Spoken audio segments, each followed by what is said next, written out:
मनोज जरांगे पाटील यांनी आज दुपारी पत्रकार परिषद घेत देवेंद्र फडणवीस यांच्यावर गंभीर आरोप केलेले होते आणि मराठा आरक्षणाला कुठेतरी देवेंद्र फडणवीस हेच जबाबदार आहेत असा सुद्धा त्यांनी गंभीर आरोप केला।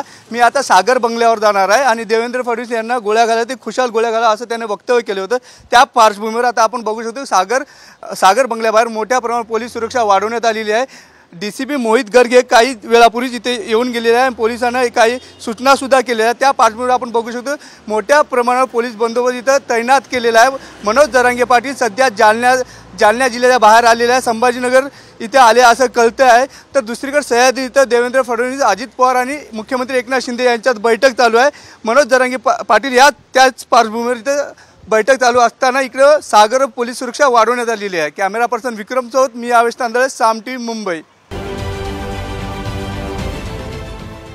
देश विदेशातील प्रत्येक घडामोडींचे लाईव्ह अपडेट मिळवण्यासाठी आता साम टीव्हीच्या सर्व सोशल मीडिया प्लॅटफॉर्मला लाईक, फॉलो आणि सबस्क्राईब करा।